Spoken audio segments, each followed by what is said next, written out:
We, the Qatari Armed Forces, under the directives of the Commander-in-Chief, His Royal Highness, the Emir of Qatar, we have been examining the possibilities of responding to the Iranian attacks. However, the state of Qatar is always adopting reason and prudence,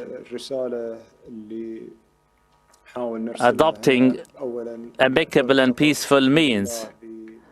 The message we would like to send out that the state of Qatar, with the capabilities at hand and the prowess of the armed forces, succeeded in proving to all and one that the state of Qatar is capable of defending its territories, its homeland, its people, and the residents living in Qatar. We all stood united following this attack. Some telephone calls were made with His Royal Highness the Emir of Qatar, one with the President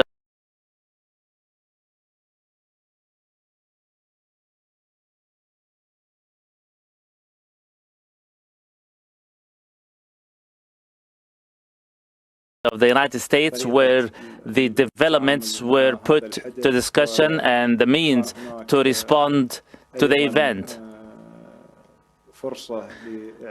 There was also an opportunity to announce a total and complete ceasefire on all fronts. Our friends in the United States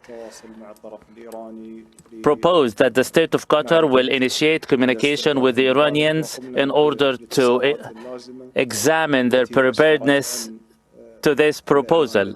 We initiated communication with the Iranian, and then it was followed by the announcement made by the U.S. President, which we welcome. However, the violations of the ceasefire witnessed this morning are unacceptable, and we hope that the ceasefire will hold, diplomacy would prevail, and we urge the parties to observe and abide by the agreements reached. We also urge the Americans in order to revive the nuclear talks in order to have a diplomatic solution, which has been the goal the state of Qatar has been endeavoring to achieve, hoping to make this region a nuke weapon-free region, which is to the best interest of all the parties, including Iran, a neighboring country. Also, a few minutes ago, a telephone call was received by His Royal Highness the Emir of Qatar from the Iranian president, where His Royal Highness pointed out that the state of Qatar, at the end of the day, is a neighboring state adopting the principles of good neighborhood with Iran, and had not expected such a hostile act.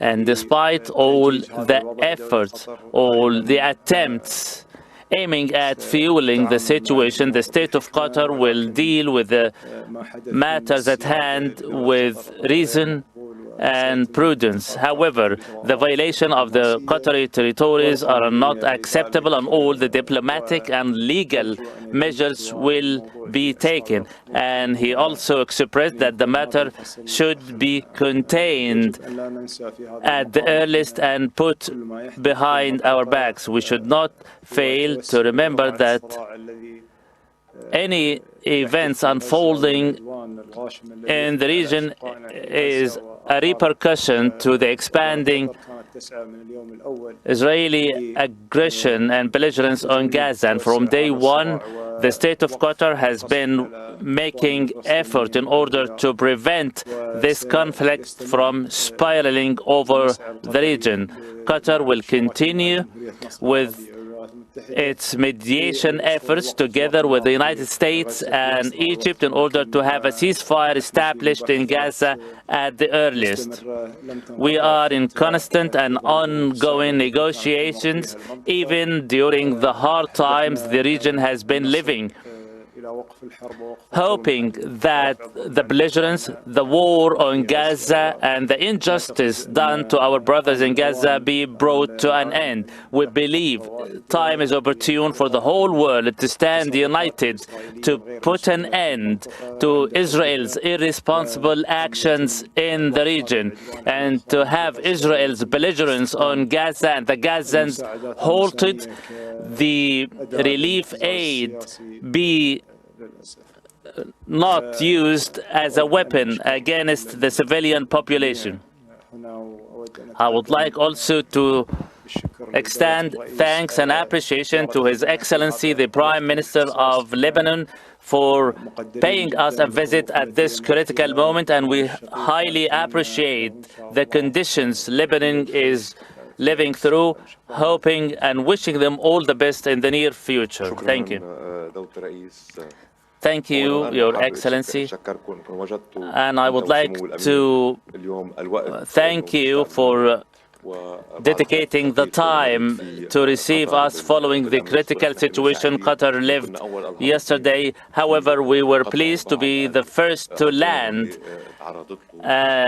in Qatar following this hostile act in order to express our support and solidarity with the state of Qatar. And after we had condemned Iran's attack the day before, here we would like to also renew our thanks for the support we have been receiving from Qatar through the 5-member panel.